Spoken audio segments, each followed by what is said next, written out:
Hey loves, it's Britt, and in this video, I'm going to talk about what it means to have Venus inconjunct or quincunx to the Ascendant in Synastry. So, this is a very interesting aspect.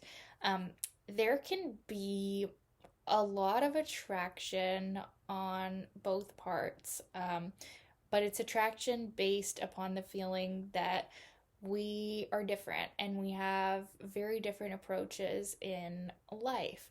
The Venus person can feel kind of like an attraction repulsion towards the ascendant person, where um, at times the ascendant person's outward behavior is very fascinating or very mysterious to them. And then at other times, it might be just like downright repulsive to them because Venus is what we find pleasurable, what we find beautiful, how we love our tastes. And so the ascendant person's mask, or I think the rising ascendant is a lot more than just a mask, but it's definitely how we project our energy out, how we act, and a big part of our life's focus, and our aura and energy field.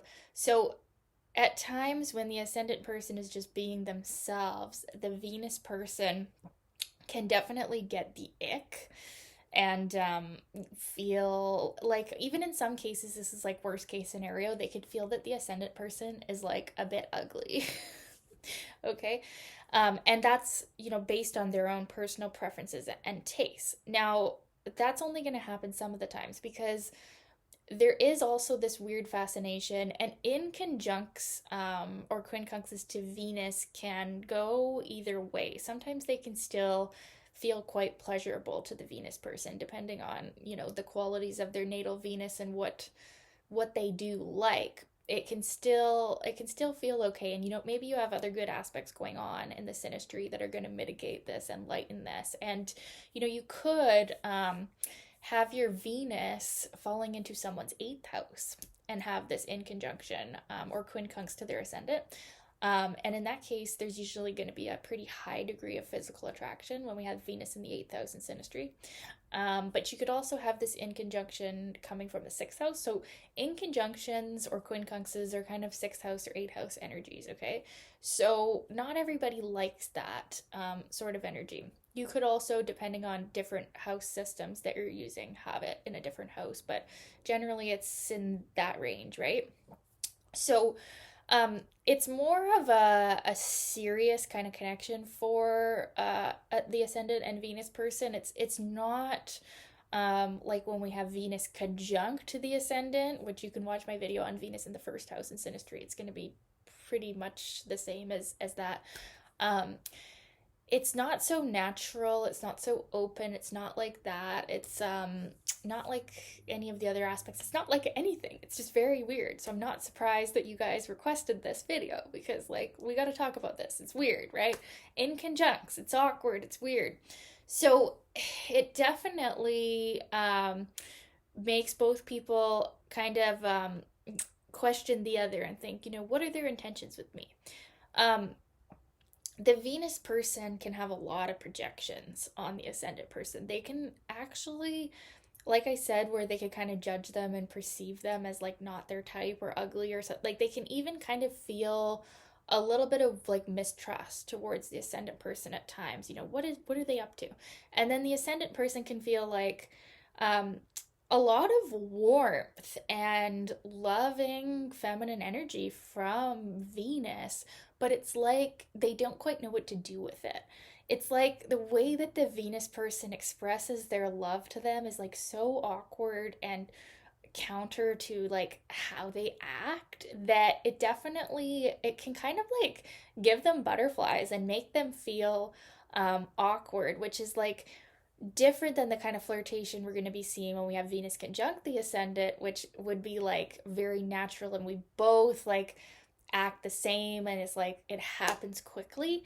This kind of relationship with Venus in conjunct to the ascendant, it's like it takes a bit of like figuring each other out and studying each other, because it's like we've got this eighth house or sixth house influence where we're kind of like, what is this person up to? We got to kind of study them a bit. And so that's what can actually happen with this aspect, is that we study each other from afar, and the ascendant person feels warmth, feels love, feels like good vibes from Venus, but at the same time they just don't quite know how to act around Venus. They can feel awkward, and like it can feel like an unusual relationship where both people just don't really know how to act at times. So it can definitely be awkward. It can be one of those relationships that has weird communication, or the way that Venus flirts with the other person is, with the ascendant person, sorry, is very like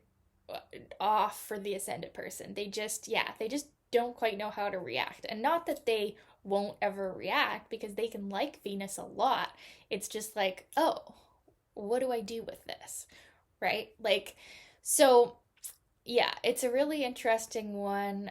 There can actually be a lot of loving feelings when half the time Venus person is attracted to them, when the other half of the time they're not. It can kind of fluctuate. Um, and there can be, yeah, a lot of warmth, a lot of love there, but a lot is going to depend on the rest of the synastry. So aspects to the ascendant um, are very important for sure, but a lot more is going to be dependent on the rest of the synastry. Like, are there other aspects to the person's Venus? Because if this is the only aspect to the person's Venus, I wouldn't think that would be strong enough for a love relationship bond. So you want to look at like everything else that's going on. Are there other avenues that the Venus person can express themselves? Do they have other conjunctions or trines or sextiles to their Venus where they can let that energy out and feel loved and feel like they can express their heart? Because that's what could end up happening here with this aspect, is just that the Venus person feels like their warmth and their love is not met with open arms with the ascendant. And for the ascendant, it's not so much that they don't want to open their arms to the Venus person, it's just like they don't quite know how to act. It's like, what do I do with this? How do I respond to this? Like, this is just counter to how I act. And so unintentionally, the ascendant person could be kind of cold, or yeah, like I said, just not, they're not receiving from Venus naturally, right?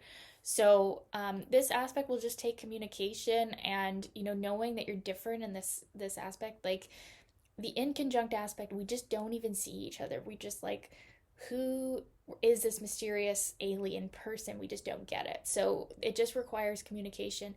Venus needs to communicate to ascendant, this is how I love, this is what I find pleasurable and attractive. And ascendant needs to communicate to Venus, well, this is just how I act. So you got to deal with it. Okay?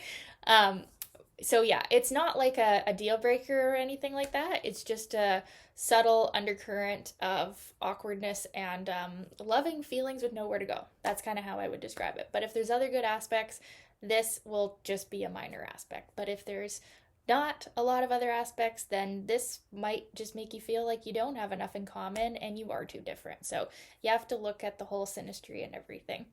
So that's kind of the vibe of it. I'd love to know your experience of this aspect. Was it like this? Was it not like this? Thank you so much for watching, you guys, and keep the requests coming. Talk soon. Bye.